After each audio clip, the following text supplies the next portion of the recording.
Aujourd'hui, je vais te parler de comment tester son code. Je suis Cédric Rière. Je suis cofondateur de la société B2CK, une société liégeoise de développement de logiciels, principalement de logiciels de gestion. Je développe depuis 2001. Et je suis aussi développeur, voire le leader du projet Triton depuis une dizaine d'années, qui est un logiciel de gestion d'entreprise. Ce que je vais parler aujourd'hui se base principalement sur l'expérience de ce développement. Et donc, en fait, Triton, c'est un logiciel écrit en Python, donc il y a 10 ans, qui a une quantité de code qui croît chaque année. Et donc pour l'instant on est à 400 000 lignes de code. C'est un projet open source, donc c'est géré par une communauté, mais réellement on est en 3 et 4 mainteneurs actifs du projet. Donc maintenir autant de lignes de code à 4, c'est un challenge. Donc il faut s'aider de certains outils pour maintenir la qualité. Alors, c'est là qu'interviennent les tests. Pourquoi est-ce qu'on écrit des tests? La première chose, c'est pour s'assurer que le code fait ce qu'on pense qu'il fait maintenant. Donc on va écrire une fonction, on pense qu'elle a un certain comportement, qu'elle va calculer certaines choses d'une certaine manière. C'est pas toujours le cas. Souvent on a des surprises, on n'a pas le résultat qu'on s'attend. Donc écrire des tests pour vérifier que la fonction fonctionne de la manière dont on pense qu'elle fonctionne, c'est le premier intérêt, donc c'est de vérifier que ça fonctionne maintenant. Le deuxième l'intérêt d'écrire les tests, c'est de s'assurer qu'elle fonctionnera toujours demain. C'est-à-dire quand quelqu'un d'autre viendra faire une modification, corrigera un bug, on veut s'assurer que la fonction a toujours le même comportement et qu'on n'a pas introduit un bug ou une divergence dans le comportement. Aussi, l'autre intérêt, un troisième intérêt, c'est que quand on trouve un bug, une fois que le code est en production, etc., on s'aperçoit qu'il y a un bug dans le code. L'intérêt d'écrire un test qui va tester que le bug est corrigé permet de s'assurer que le bug ne réapparaîtra pas 6 mois après, quand quelqu'un d'autre fera une modification et oubliera le cas particulier qui correspondait au bug. Donc ça permet que les bugs ne réapparaissent pas. Et puis le dernier point, qui est aussi important, ça permet de donner une certaine confiance quand on va refactoriser le code. Donc quand on va faire des gros changements dans la base de code, avoir des tests qui s'assurent que le code fonctionne toujours, et donc qui fonctionnait avant et qui fonctionne toujours après le refactoring, ça donne une certaine confiance et on peut y aller plus facilement, changer, refactoriser le code de manière plus simple. Alors, comment est-ce qu'on écrit des tests? Il y a différents types de tests qu'on va parcourir aujourd'hui. Donc il y a les tests unitaires, les tests d'intégration, les tests fonctionnels, les tests générés, et puis les tests de performance. Alors, pour tester, il y a des bonnes pratiques à respecter, si on veut que ce soit efficace. La première, c'est donc il faut que les tests soient isolés, qu'on puisse les reproduire et qu'on fonctionne de manière déterministique.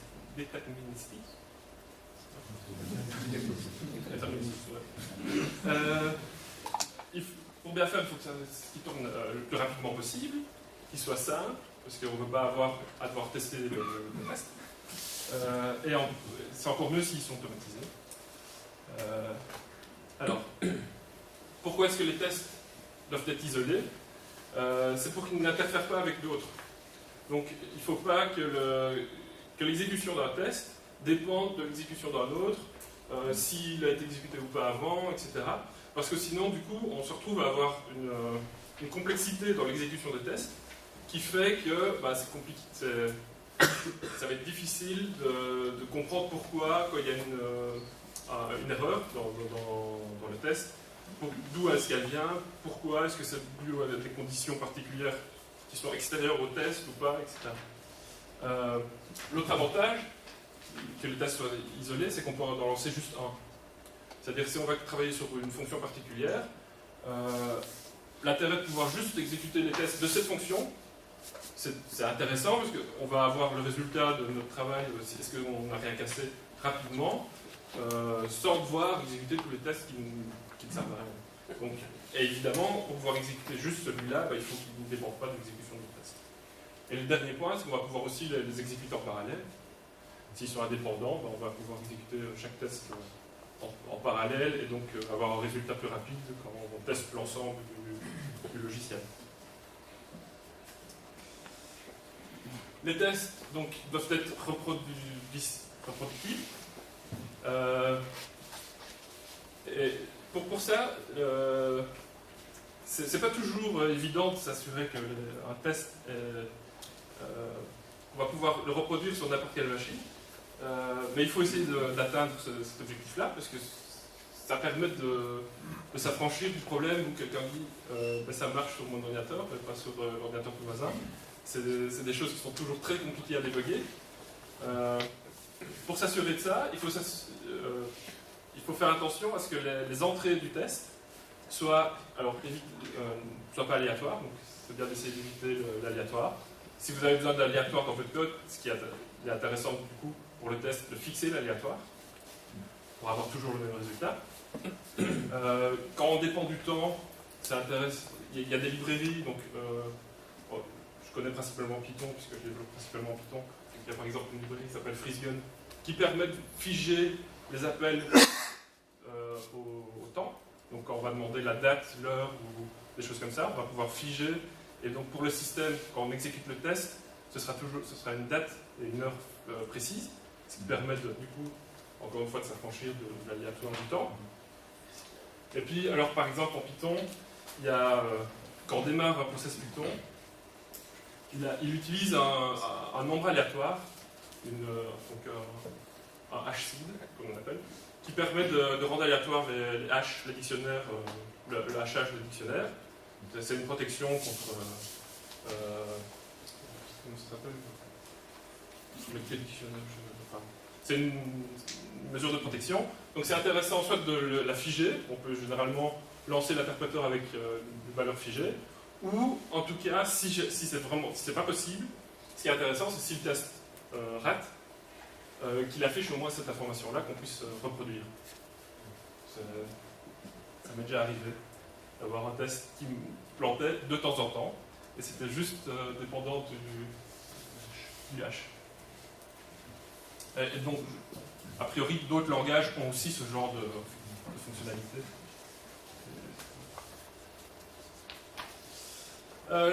Les tests doivent s'exécuter rapidement, parce que sinon, les développeurs, ils attendent les tests, et ça, c'est pas trop ce qu'on veut. On veut qu'ils travaillent un maximum. Le fait que si vos tests s'exécutent rapidement, le développeur, au moment du développement, va les lancer. Plus ce sera rapide, plus il les lancera régulièrement. Donc ce qui est bien, c'est qu'un test particulier, il puisse s'exécuter en 1 ou 2 secondes pour avoir un résultat rapide. Et donc vraiment, pendant le développement, on va pouvoir lancer en parallèle les tests et avoir un retour très rapide. Et donc, il faut évidemment... L'intérêt que les tests unitaires, indépendants, ça permet aussi donc, de les lancer individuellement. C'est ici aussi l'intérêt. Quand on travaille sur une fonction, lancer les tests uniquement sur cette fonction pour avoir un retour rapide si on n'est pas en train de casser quelque chose. Et pour qu'ils soient rapides, il faut éviter d'avoir des gros calculs dans les tests. Généralement, ça ne sert pas à grand chose d'essayer de calculer, de lancer, de tester des choses sur des gros volumes. Si ça marche sur des petits volumes, généralement, on peut déjà avoir un résultat de la conformité du code sur des petits volumes. Il faut aussi éviter les connexions réseau qui sont lentes. Donc si votre code fait appel à un service externe, etc., c'est bien d'essayer d'éviter, soit on verra après en faisant un mock ou en ayant un service local qui tourne, qui le simule.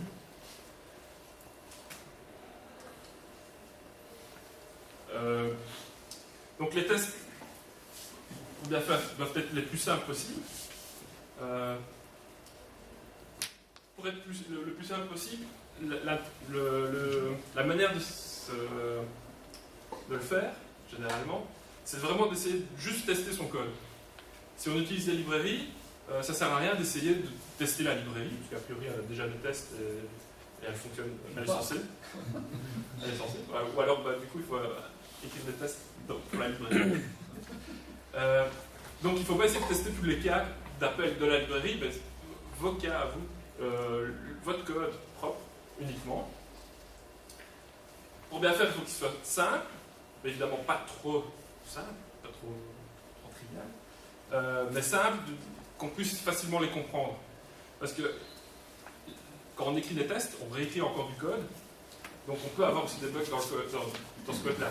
Et donc on ne va pas commencer à écrire des tests, donc plus le code est simple, moins il y a de risque d'avoir des erreurs dans le test et de pouvoir réellement tester le code. Donc, et plus ils sont simples, les tests, plus rapidement, en fait, le résultat d'une erreur d'un test devrait pouvoir vous permettre de comprendre quel est le bug et de le corriger sans devoir exécuter le code vous-même. Le résultat du test devrait vous indiquer normalement, facilement, où est le problème. Et plus les tests sont simples, plus ils sont faciles à maintenir, puisque plus de complexité. Et maintenir les tests, ça a un coût en plus de la maintenance du logiciel.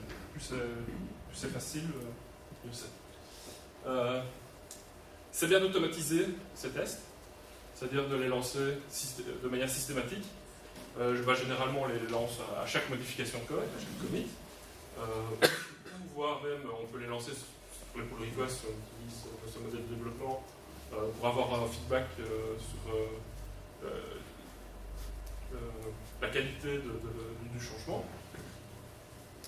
Alors, il y a différents outils qui existent pour lancer des tests de manière automatique. Il y a Bitbot, Jenkins, Drone, il y a aussi Travis, etc. Il y a plein de services maintenant qui existent en ligne pour lancer. Il y en a pas mal qui se plug automatiquement sur les repositories GitHub, etc. Donc, il n'y a pas de raison de ne pas en avoir, de ne pas avoir des tests automatiques. Ce qui est intéressant aussi avec les tests automatiques, c'est que généralement, on peut les lancer sur différents environnements. On va pouvoir lancer sur différents OS, par exemple, ou peut-être différentes versions du langage qu'on utilise, si on est compatible pour plusieurs langages, plusieurs versions, plusieurs architectures machines aussi. On pourra avoir du x86, de la ND64, ARM, etc. Par exemple, en Python, il y a des outils, un outil qui s'appelle Tox, qui est bien pratique pour tester son code dans différentes versions de Python. Il va lancer chaque fois, il va créer différents environnements avec différents interpréteurs Python, et on va lancer tous les tests sous ces environnements. Docker, souvent utilisé, pour créer des environnements spécifiques, de différentes versions, etc. C'est assez pratique comme outil, puisqu'après on va utiliser une image Docker, et puis après on va la dropper une fois que le test est fini. Alors un point qui est important, enfin moi que je trouve important, c'est si le test issue, de notifier l'auteur du commit qui rend les tests, qui a créé l'erreur, de le notifier pour le rendre responsable, pour que lui corrige lui-même ce test. Parce que si c'est le cas, c'est toujours les mêmes qui sont derrière et qui corrigent, doivent réparer les fautes des autres. Donc c'est intéressant d'avoir la notification. Alors, ouais, donc ici, c'est un peu orienté Python, mais différents outils pour faire les tests existent. Bon, pour les test cases, il y a des librairies standards, il y a des tests, doctest, il y a les mocks, il y a donc, les test runners, donc c'est les outils qui vont lancer les tests. Donc il y a toujours du test, Windows, docs, etc. Je ne sais pas si c'est intéressant pour tout le monde. Et donc ça, c'est spécifique pour chaque langage, en fait. Oui, donc chaque langage va avoir ses propres outils. La plupart en ont... et généralement, il y a toujours les mêmes outils, les mêmes genres, les mêmes catégories d'outils. Donc on va avoir des outils pour créer un ensemble de tests. Donc c'est le test case. On va avoir des outils pour les lancer, qui vont gérer les différents environnements, leurs tours, les lancer en parallèle ou pas, etc. Puis on va avoir des outils qui plus behavior driven développement, donc qui vont permettre d'écrire des tests par des gens fonctionnels et qui après s'exécuteront. Mais j'ai bien un petit danger parce que moi personnellement je pense que ça ne marche pas. Parce qu'au final il faut écrire du texte. Le texte c'est une espèce de code en soi, donc c'est pas vraiment. Ça marche pas si bien que ça. Et au final c'est quand même le développeur qui va écrire le test comme si c'était le fonctionnel, le consultant fonctionnel qui les aurait écrits pour pouvoir après les exécuter. Donc c'est pas toujours intéressant. Ou des tests générés. C'est quoi ça, les tests générés en fait? Donc ça va être des tests qu'on va pas vraiment tester le résultat de la fonction, mais plus des propriétés. On va dire, par exemple, si on a une fonction qui calcule la moyenne, on va dire, je veux lui donner une liste d'entiers, par exemple, et que le résultat, par exemple, je sais bien que la moyenne sera entre la plus grande et la plus petite valeur de ma liste. Ah oui, c'est ça. Et donc l'outil qui n'est pas complètement de récupérer, voilà. En fait. Donc l'outil va générer des valeurs aléatoires et exécuter, vérifier que la propriété qu'on aura définie est respectée. Et donc il va essayer par exemple des grands noms pour voir si on fait pas d'overflow, en tout cas le cas d'overflow est respecté. Il va peut-être mettre des noms négatifs ou va mettre un 0 pour voir si on tombe pas, etc. Mais c'est des tests qui, comme je l'ai dit, c'est bien que les tests soient reproductibles. Ce genre d'outil, c'est plus difficile. Après, certains peuvent stocker des valeurs qui ont échoué pour pouvoir les rejouer après, etc. Mais c'est plus un outil d'exploration que vraiment quelque chose qu'on va pouvoir exécuter tout systématiquement. Et donc, comme j'avais dit, il y a différents types de tests. On va commencer par le premier, les tests unitaires. Alors, le principe du test unitaire, c'est de tester une petite partie du code, une partie unitaire de son code. Donc, généralement, c'est la fonction. On va tester juste cette fonction-là et rien d'autre du code, juste la fonction. Et généralement, on va regarder la fonction comme si c'était une boîte noire. On met des inputs et on va vérifier l'output parce que ça correspond à ce qu'on veut. Alors, pour écrire des tests, il y a une bonne pratique pour les tests unitaires, ça s'appelle le triple A, c'est Arrange, Act, Assert.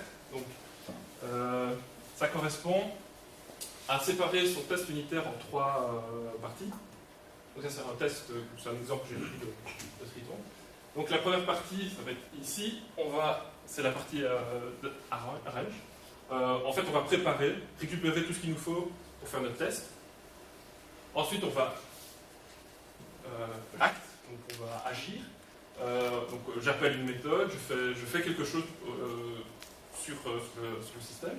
Donc là, j'appelle en fait la méthode create avec certaines valeurs. Et puis après, je vais faire mon assert. Je vais vérifier que l'action que j'ai faite produit le résultat que j'attends. Ce qui est important, c'est d'essayer d'avoir qu'un seul assert dans son test unitaire, parce qu'on ne teste qu'une seule chose à la fois.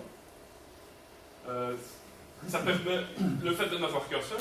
Si jamais j'ai une erreur au premier test assert, quand je vais avoir l'output, le résultat, je n'aurai pas le deuxième test qui aura été exécuté, et donc je n'aurai pas le test complet, et donc je serai... j'aurai pas toutes les informations nécessaires pour comprendre ce qui s'est passé. Donc le mieux, c'est toujours d'avoir qu'un seul assert. Dans beaucoup de librairies, il y a des méthodes pour tester plusieurs choses en un seul une seule,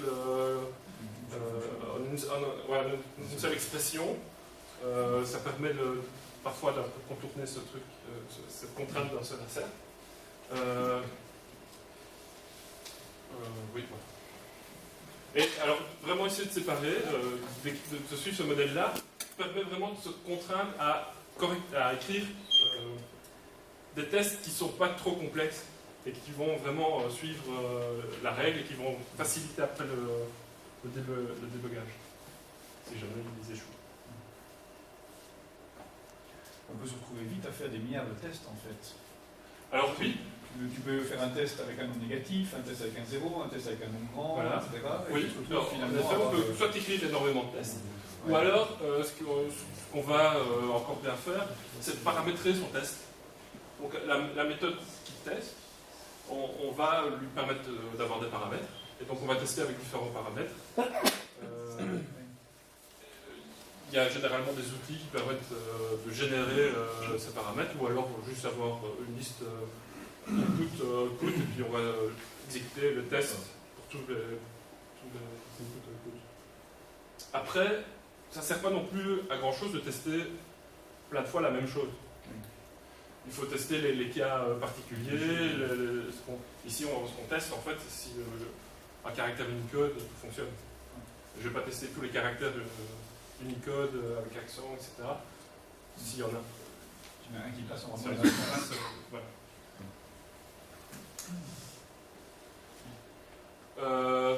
Alors, j'avais expliqué que potentiellement, je vais peut-être expliquer. Parfois, quand on écrit son test unitaire, la fonction qu'on va tester dépend de l'extérieur. Par exemple, ici, on a une méthode qu'on va tester, send transactionnel, qui est censée envoyer un mail. Mais quand on va tester, on n'a pas envie d'envoyer le mail réellement. Donc la méthode qui fait l'envoi du mail,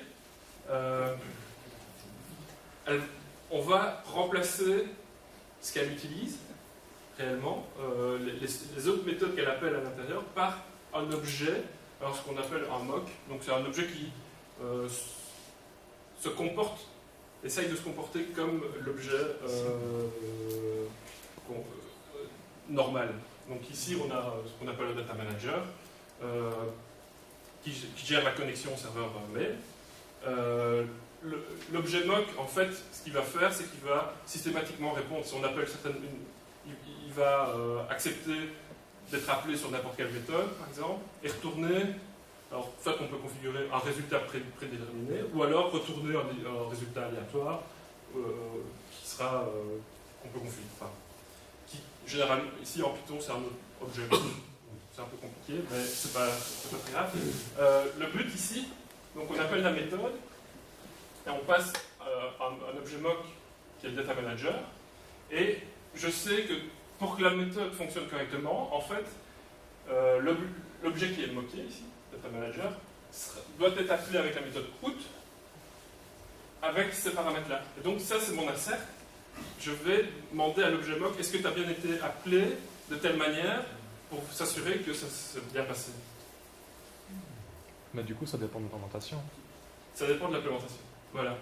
C'est pour ça que j'ai dit qu'il faut essayer de limiter l'utilisation de mock. Parce que généralement, ils font remonter une partie de l'implémentation sur l'objet, sur le test. Et donc, c'est problématique. Si on change l'implémentation, le test généralement ne marche plus. Donc, c'est à utiliser, pour moi, le moins possible. Uniquement quand c'est vraiment impossible de faire autrement. Donc ici, envoyer un email, c'est difficile de tester autrement que en mettant un objet mock, on n'envoie pas d'email. Mais si on peut s'en passer, il vaut mieux éviter. Et alors, cette technique de passer, par exemple, le data manager à la méthode appelée, c'est ce qu'on appelle une injection de dépendance. Donc on va injecter l'objet qui va servir dans la méthode, et donc on peut changer. Donc ça peut se faire de manière différente, en fonction du langage, il y a différentes techniques, mais grosso modo c'est passer à un autre objet que celui classique qu'on appelle. Ouais, donc ici encore pour... Tu vois, on y allait juste avant. Tu dois écrire ta fonction d'une manière particulière pour que le test puisse fonctionner, en fait, ici. Oui. Donc tu dois lui permettre d'avoir le data manager égale data manager ici C'est ça, derrière, en fait. ouais. Okay, ça. Oui, donc c'est aussi un autre désavantage, c'est que du coup on va modifier pour pouvoir tester la fonction, on va l'écrire d'une manière à ce qu'elle soit plus facilement testable. Ça peut être bien dans certains cas, mais il faut faire attention de ne pas du coup rendre beaucoup plus complexe une méthode juste pour pouvoir injecter ou tester une partie. Il y a toujours une balance à avoir entre ce que je veux tester, ce qui est possible de tester, et la complexité de l'implémentation.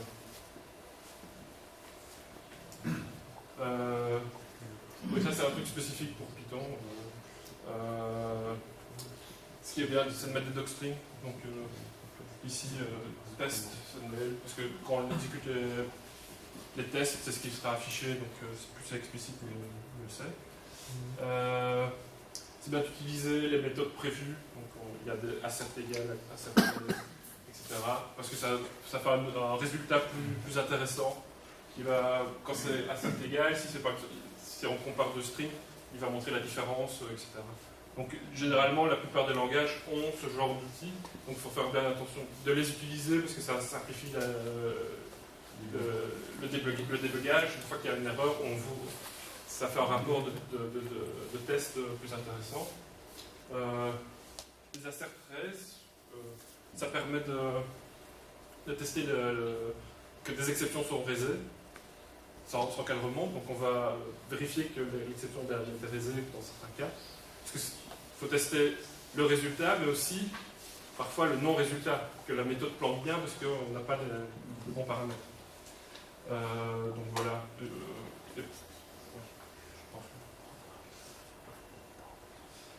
Donc ça, on a vu le premier type de test, les tests unitaires. Il y a un deuxième type de test, ça va être les tests d'intégration. Donc une fois qu'on aura testé toutes nos petites méthodes, nos petites unités, maintenant, pour bien faire, il faut vérifier qu'elles fonctionnent entre elles. Et donc les tests d'intégration, c'est ce qu'il va essayer de faire. Il va essayer de tester que deux composants fonctionnent bien ensemble.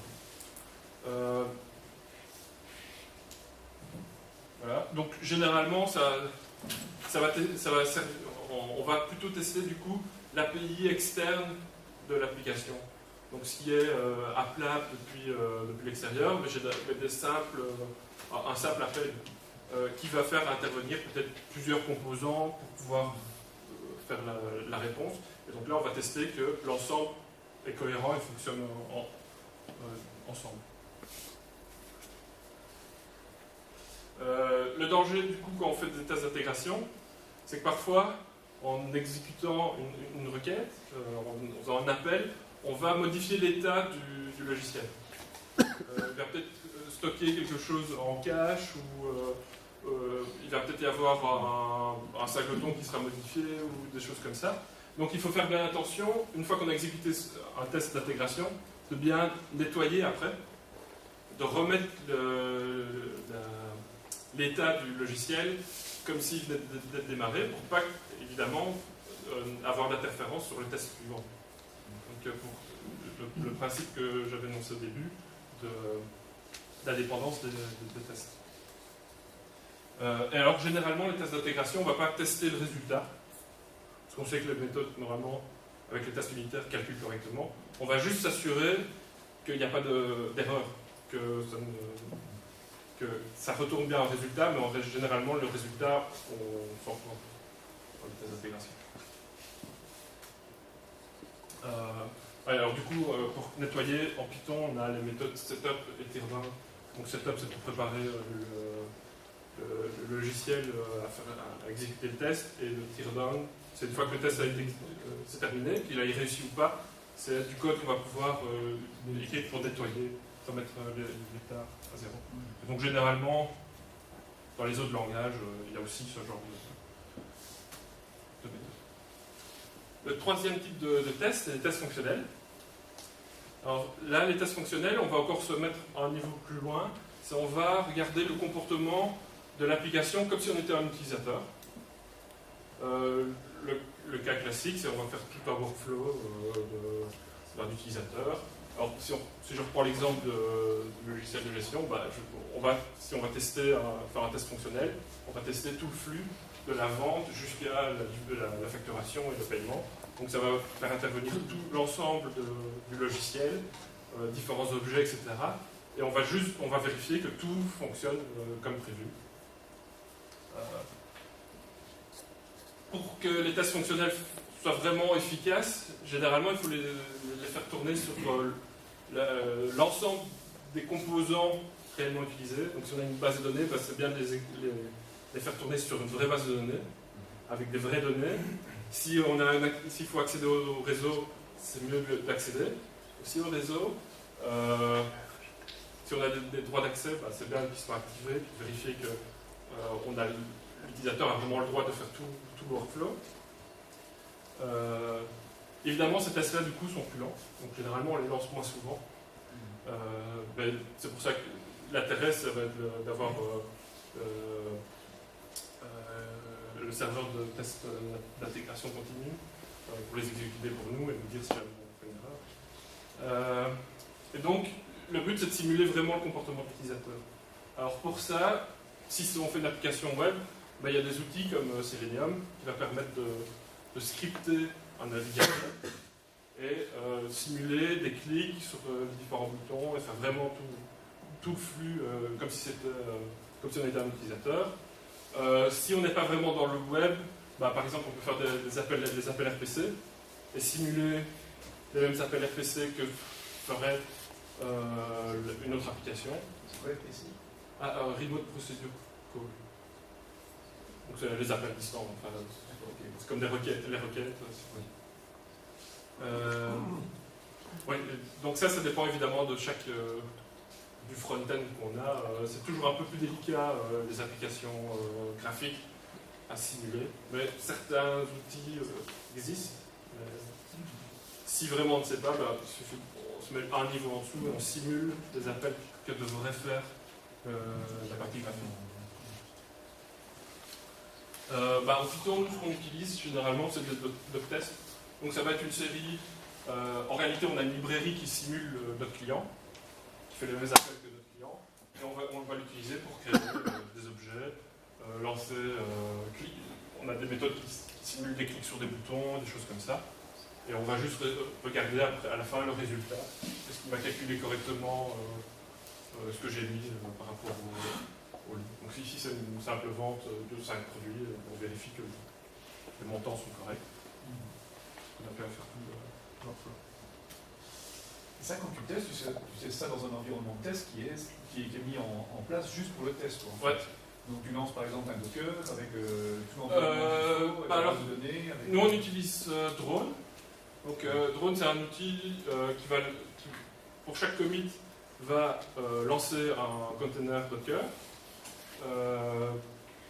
récupérer le code, et puis on peut le configurer pour avoir certains services. Donc il va démarrer aussi une base de données Postgres par exemple, qui sera configurée pour communiquer avec l'application. Et puis on va créer une base de données, la remplir de données, et puis exécuter ce code-là. Ça prend combien de temps de faire tout ça? Alors, quand on lance, nous... Tu dois compiler le bazar, tu dois... Ouais, ça dépend. Par exemple, donc pour Triton, pour les 400 000 lignes de code, ça m'arrive de temps en temps de lancer les tests sur tout. Ouais. Ça met à peu près en 3 et 4 heures. Tout tester. Ouais. Mais alors, quand on développe, ce qu'on a, c'est on s'est lancé juste un scénario, par exemple.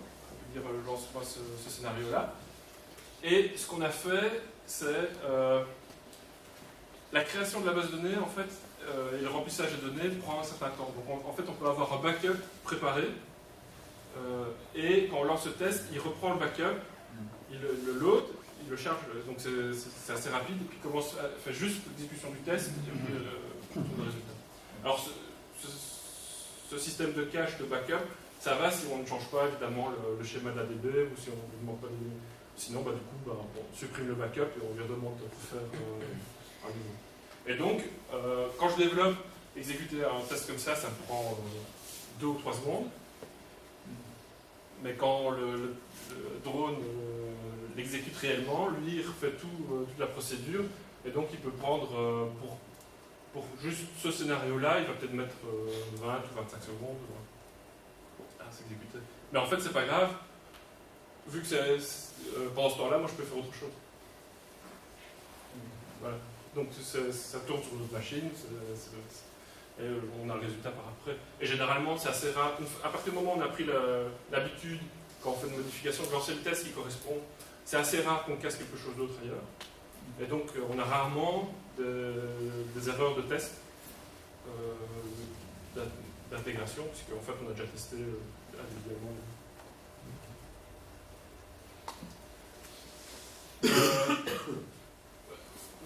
Ça, c'est un exemple, par exemple, avec Selenium, qui simule, qui permet de scripter les interactions d'un browser.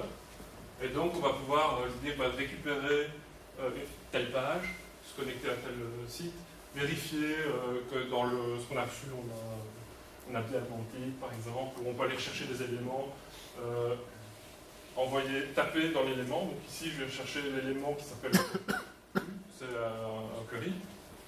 Taper quelque chose dedans, taper du texte, et puis envoyer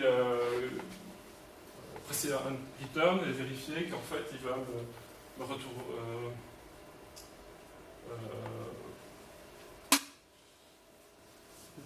Tu vas bien retourner un résultat dans la page. Donc ici, il vérifie qu'il ne dit pas qu'il n'y a pas de résultat. Et ici, évidemment, j'ai un tire-down qui ferme le navigateur. Comme ça, je laisse je ne pollue pas les autres utilisations du... Donc là, il va effectivement lancer Firefox, en fait. Ouais. Oui. Donc, tu as Firefox qui va s'ouvrir. Il le lance en mode caché. Donc, normalement, il n'y a pas de fenêtre. Je pense qu'il y a des options pour le voir ou pas. Oui. Il y a ça. Ça existe. Voilà. Et donc, si tu interagis avec une page, tu peux interagir effectivement avec une page et tous les scripts qui sont déjà lancés. Donc, si tu as du JavaScript, si c'est une web app par exemple, tu as effectivement la page qui va s'afficher et tu peux interagir avec les éléments qui ont été générés de manière dynamique. Oui, oui. Okay. Et tu peux lui dire attends que la page soit suffisamment chargée ou attends que tel élément soit chargé dans la page pour pouvoir tester. Moi, je n'ai pas souvent fait des tests comme ça. Oui, en fait, l'appel get, il retourne une fois que la page est loadée. Oui. Donc, oui. Alors, une fois que la page est loadée, je veux dire, il peut y avoir des choses qui... Après, oui, si tu as du JavaScript qui dépend du temps, là, il faut voir ce qu'on teste. Tu peux aussi avoir des choses qui ne s'affichent que quand tu scrolls, par exemple, et donc il va reculer après le bazar pour continuer. Alors là, je ne connais pas assez bien. J'imagine que du coup, il faut simuler la descente de la page pour atteindre l'élément qu'on veut. Oui, au niveau des tests unitaires, je ne sais pas comment ça marche en Python, mais quand on a dans un objet des méthodes qui sont... On a la notion de privé, protégé, public, en C++. Ouais. Comment est-ce qu'on écrit par public testé, ce qui est en privé, puisque ici on n'y a pas accès, mais c'est des fonctions comme les autres. Oui. Alors, en Python, ça n'existe pas. Tout est public, en fait. Il y a juste des choses qui sont cachées, et on peut quand même aller les appeler et les trouver. Alors, comment tester? C'est une bonne question. J'imagine... Par solution, on va modifier la sémantique de l'objet. Oui, en fait, on peut se dire que du coup, les méthodes privées, elles sont... c'est un détail de l'implémentation, puisqu'elles ne sont pas accessibles à l'extérieur. Et donc du coup, on ne les teste pas. On les teste à travers le test d'autres méthodes. Oui, en théorie, le but du test unitaire, c'est pas de tester l'implémentation, mais de tester le comportement, le résultat, comme si c'était une boîte noire. Donc je mets des inputs et je regarde l'output. Si cette boîte noire appelle des méthodes privées, dans quelque sorte, c'est pas grave, je ne sais pas. Mais évidemment, c'est toujours...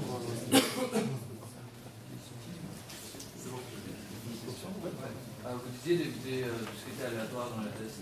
Oui. Mais faire un appel à un site web comme ça sur lequel on n'a pas forcément de contrôle, c'est aléatoire, non? Oui, oui. Oui, et éviter des appels réseau, etc. Ici, évidemment, c'est un exemple. A priori, on va lancer si on teste avec Selenium, c'est son application, donc on va avoir son propre... A priori, dans le setup, on va lancer son propre serveur applicatif et on va l'appeler lui-même le serveur applicatif pour tester son comportement. Et ici, c'est juste un exemple par rapport à qui montre comment ça pourrait fonctionner. Parce que si on met tout un code qui lance un serveur, etc., c'est très parlant.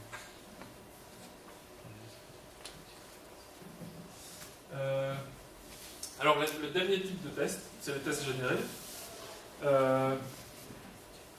Donc là, j'ai déjà un petit peu parlé dans une des questions. Le but, ça va être plutôt de décrire comment certaines propriétés, généralement c'est des propriétés un peu mathématiques, de la méthode, avec des données aléatoires, pour vérifier qu'elle respecte toujours cette propriété-là. Donc, là encore, c'est un genre de test qui est difficile à reproduire, et donc ça va être plutôt pour de l'exploration ou pour de la recherche. On va essayer de casser peut-être sa méthode, voir si on trouve quelque chose, des bugs. Mais généralement, on ne va pas lancer ce genre de test systématiquement à chaque commit, parce que ça va générer probablement des échecs aléatoires qui ne sont pas toujours possibles de reproduire, sauf si évidemment on a le résultat suffisamment d'informations. Donc ça va être plutôt de la recherche des tests généraux. Donc, généralement, on ne les inclut pas dans les tests d'intégration. Par contre, souvent, les outils de ce genre-là, quand ils trouvent un bug, ils peuvent donner les données utilisées pour générer le bug. Et donc ces données-là, ce qui est intéressant du coup, c'est d'en faire un test, d'écrire un test unitaire avec les données qui ont été utilisées, une fois évidemment que c'était corrigé, pour s'assurer que ça ne se reproduit plus. Et donc c'est pas mal de plutôt les lancer de temps en temps quand on sent que c'est intéressant. Un des outils pour faire ce genre de test en Python qui existe, ça s'appelle Hypothesis. Donc ici on va vraiment... Donc le test, c'est ce que j'expliquais, le test de la moyenne. On va décrire l'input. Donc c'est une liste de float.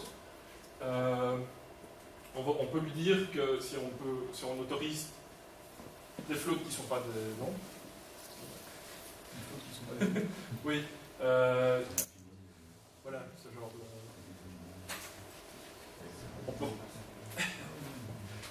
Donc voilà.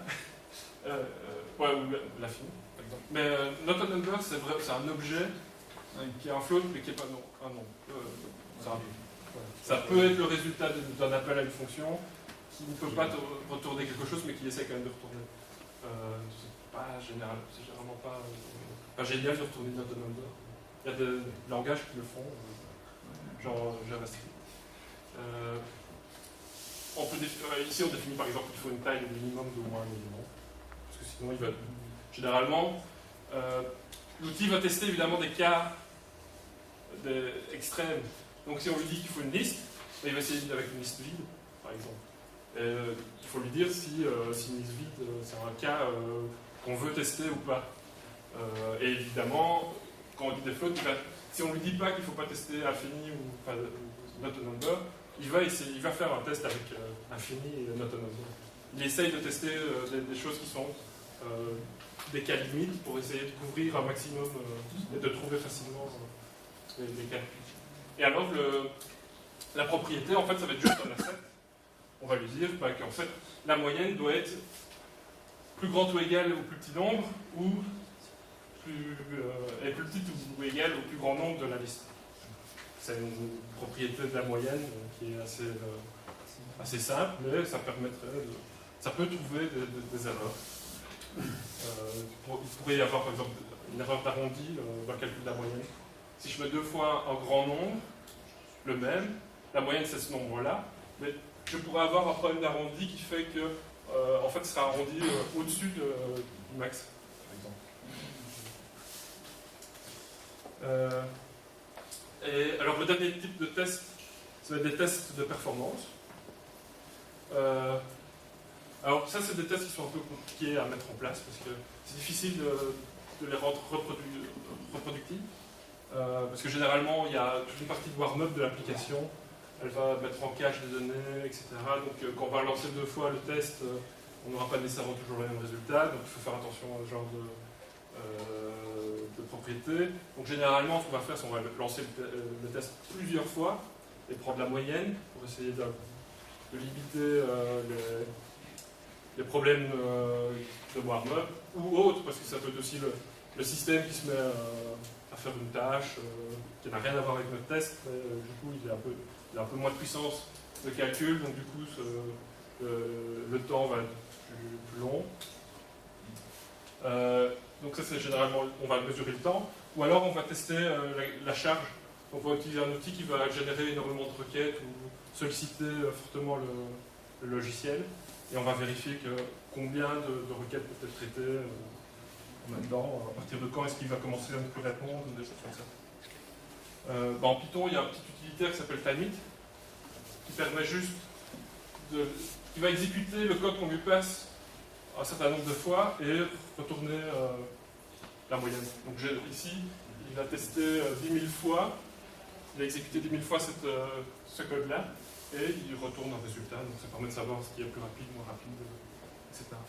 Parce que lancer juste une fois, ça ne donne pas un résultat très probant. Il y a aussi d'autres outils. Ici, c'est une librairie qui s'appelle Boom, qui permet de lancer énormément de requêtes sur un serveur et donc pouvoir tester la charge. Il va nous dire combien de requêtes par seconde le serveur peut tourner, etc. Il y a toute une série d'outils dans ce genre-là qui permettent de tester les performances.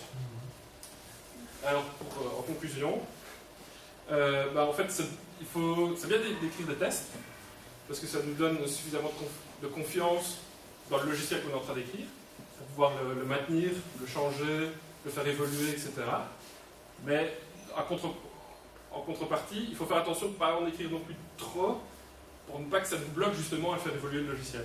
Parce que quand on a une très grosse quantité de tests qui sont très liés à l'implémentation, etc., dès qu'on va changer quelque chose, si les tests cassent, si on a trop testé l'implémentation et pas le comportement, on se retrouve à être bloqué. Donc il faut trouver un bon équilibre entre suffisamment de tests pour être confiant et pouvoir se dire je peux changer, je peux faire évoluer le logiciel, et pas trop pour ne pas justement ne pas être bloqué, ne pas se dire je ne vais pas changer parce que sinon j'ai énormément de tests à réécrire et parce que plus rien ne fonctionne.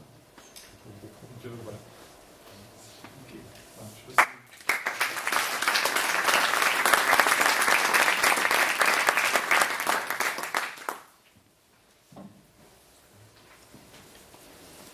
En cas d'équipe de tests séparées du développeur, où est-ce que vous mettez la limite, la séparation entre ce que font les testeurs et les développeurs?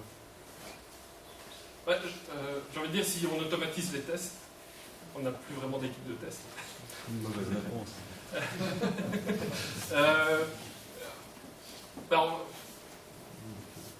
Pour moi, quand on développe quelque chose, c'est le développeur qui est responsable d'écrire le test de ce qu'il est en train de développer. On peut en reparler après peut-être. Pardon ? On peut en reparler après peut-être. Oui, mais... Ouais. Après, évidemment, il y a encore un dernier type de test, mais qui n'est pas vraiment pour les développeurs, qui va être tester juste l'application, comment elle fonctionne. Mais est-ce que pour vous c'est du test fonctionnel ou pas? C'est un peu ça ma question en fait. Est-ce que tester l'application finale c'est du test fonctionnel ou pas? En tout cas, moi, je ne l'inclurais pas spécifiquement dans le développement. J'ai l'impression que c'est plutôt une phase après, qui va être le retour utilisateur ou des choses comme ça. ça dépend évidemment des pratiques de chacun, etc. Si on fait des releases régulièrement, si on essaie d'être rapide, bah, c'est juste les retours qui reviennent et qui se transforment du coup en feature request et des choses comme ça. Et ça rentre dans une loupe, mais la partie test pour les développeurs reste toujours au même endroit. Et puis on a un feedback par après, mais c'est généralement beaucoup plus tard, le feedback des utilisateurs finaux. Et ça, est-ce que ça revient pas un peu à faire tester l'application par les utilisateurs? Dans un sens, je pense que c'est pas à l'utilisateur de tester, se dire est-ce qu'avec ces chiffres-là, est-ce que je vais réussir à faire planter ou est-ce qu'il va me répondre correctement? Non, justement, mais ça va être plutôt comment l'application se comporte, comment est-ce que j'ai les informations au bon endroit, est-ce que je peux faire. Mais ça, on peut pas le tester, on peut pas l'automatiser. Non. Donc, pour moi, ça fait partie de la loupe de développement, de feedback. C'est-à-dire, on développe, on teste, on fait une release, on a un feedback et on redéveloppe. Ouais, ici, oui, ma question est un peu chiante, mais c'est parce que. Ici, je comprends bien que c'est le test fait par le développement, mais il peut y avoir aussi une équipe de test dans le développement qui joue ce rôle avant que ça sorte chez le client. De retour client. Oui, à ce moment-là, je pense que généralement, ce qu'on va faire, c'est qu'on va faire des pré-releases. Des sprints. Oui, et donc on va faire un ensemble de développement, on les termine, et puis on se dit, voilà le résultat, on va tester en interne, est-ce que c'est bon, est-ce que ça retourne dans la loupe de développement, ou c'est OK, on peut le sortir. Moi, j'aurais tendance à faire comme ça. Évidemment, moi je ne suis pas vraiment confronté à ce genre de problème, vu qu'on fait un logiciel libre, donc dès qu'on fait un changement, c'est disponible, on a le feedback tout de suite. Donc on n'a pas ce genre de problème. J'ai l'impression que c'est juste une espèce de mini-loop avant la loupe.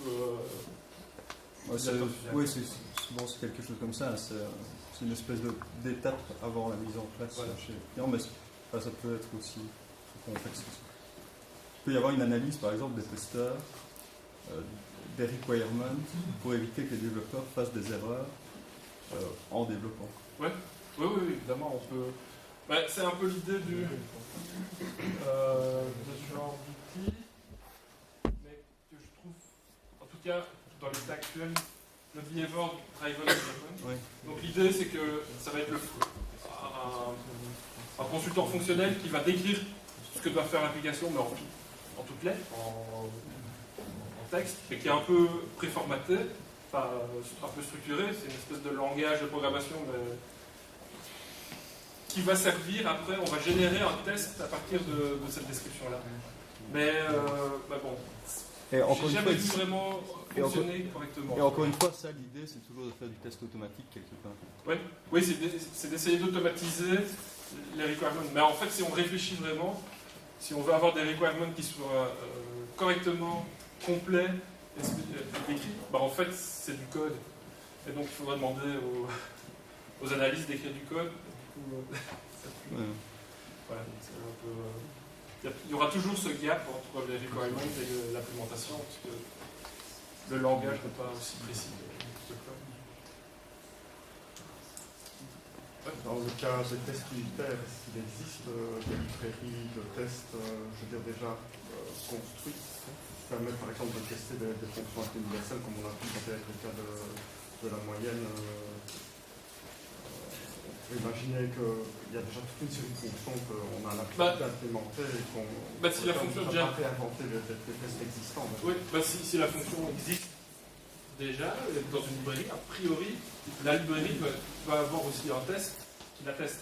Donc on ne va pas la tester nous si on utilise une librairie, on va tester uniquement que le code qu'on écrit nous-mêmes, en théorie.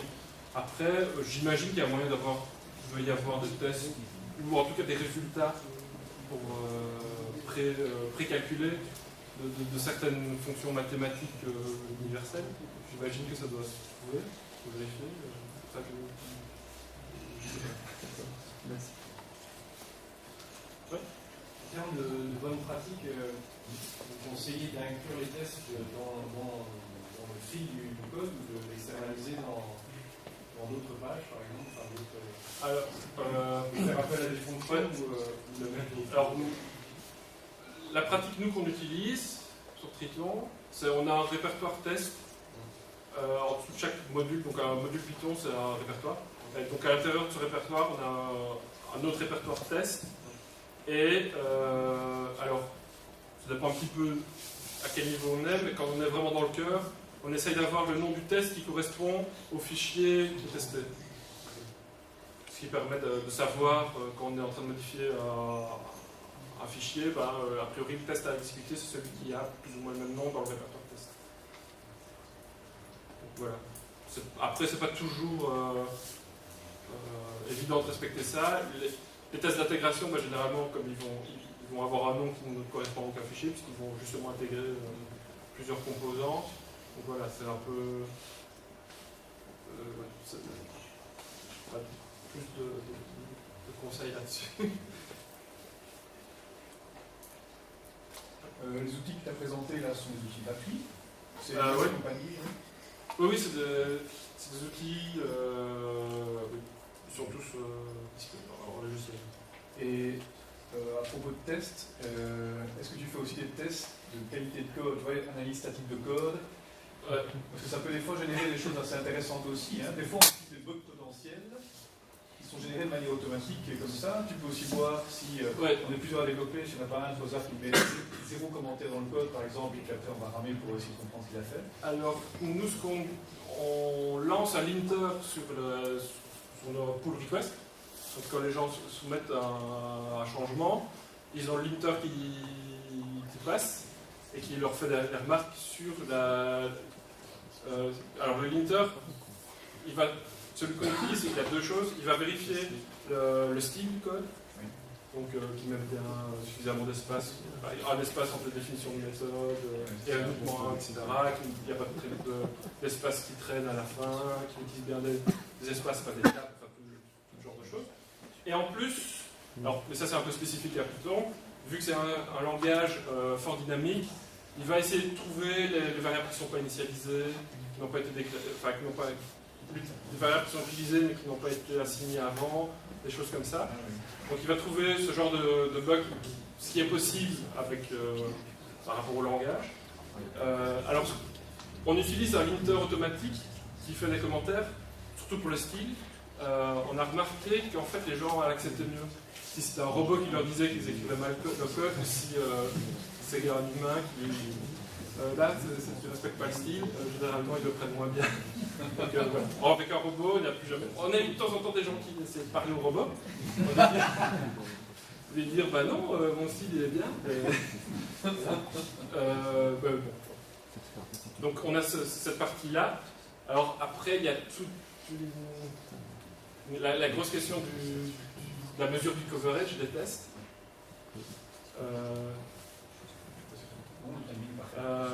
Alors, la mesure du coverage des tests, ça va être, pendant l'exécution du test, certaines librairies, certains runners permettent de mesurer les lignes de code qui sont exécutées et de faire un ratio par rapport à l'ensemble du code.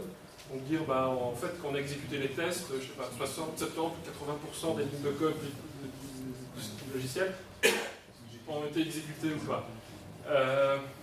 Alors il y a une religion qui veut avoir un test coverage de 100%, qui dit que c'est la seule bonne pratique pour le faire. Je ne suis pas entièrement fan de ça, parce que je pense que du coup on crée des tests qui sont artificiels pour aller passer dans un truc, parce qu'il nous manque cette ligne-là, mais alors on va créer un cas un test très spécifique pour arriver à aller juste toucher la ligne qu'il faut. Ce qui n'est pas nécessairement non plus garanti que ça marche. En plus, après, il y a aussi les tests sur les embranchements. Donc, si dans notre code, on a plusieurs if, tester qu'on teste toutes les branches dans tous les sens. Mais là aussi, c'est pas toujours le cas. Enfin, c'est compliqué. Et alors, comme anecdote, j'ai une fois contribué à un projet qui avait un test coverage pour mesure et qui refusait les pull requests pour lesquels les tests coverage diminuaient. Et ma modification était, je supprimais des lignes de code qui n'étaient pas utiles. Et mon test coverage a diminué. Et du coup, la pull request n'était pas acceptée parce que, voilà. C'est pas toujours une bonne métrique. En réalité, le test coverage, la métrique du changement de coverage n'a de sens que si on est à 100% et qu'on descend. Là, ça veut dire quelque chose. Mais c'est tout. Si on n'est pas à 100% et que ça change, bah, c'est difficile de savoir ce que ça veut dire. Moi, je suis moyennement.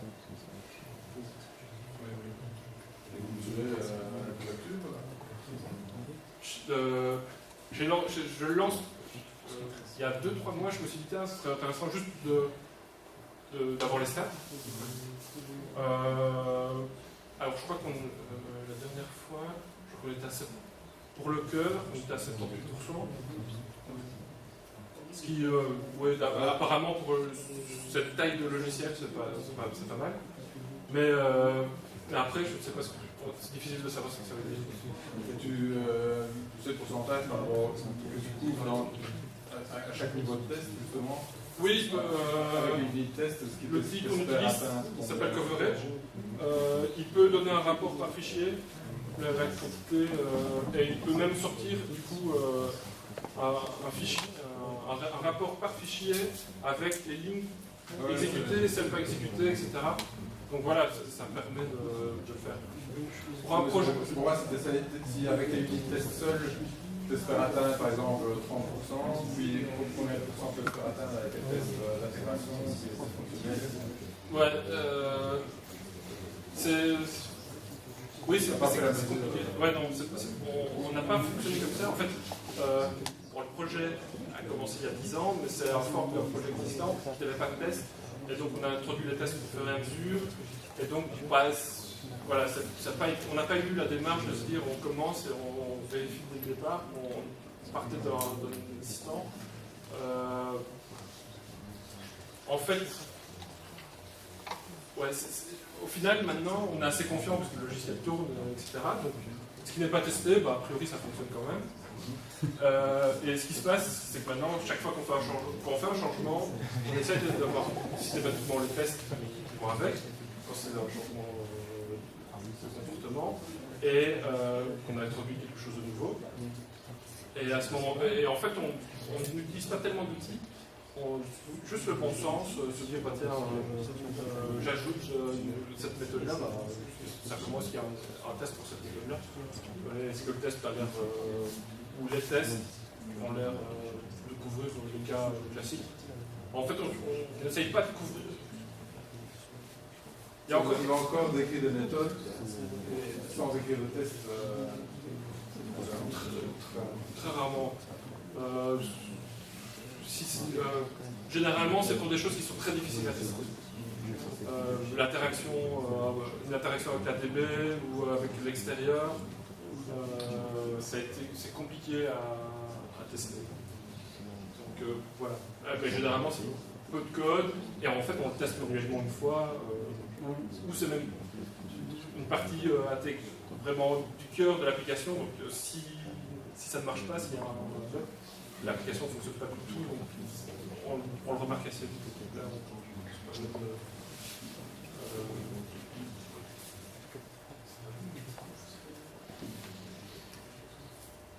Est-ce qu'il y a d'autres questions? Si pas, voilà, je pense qu'on peut encore appeler notre orateur.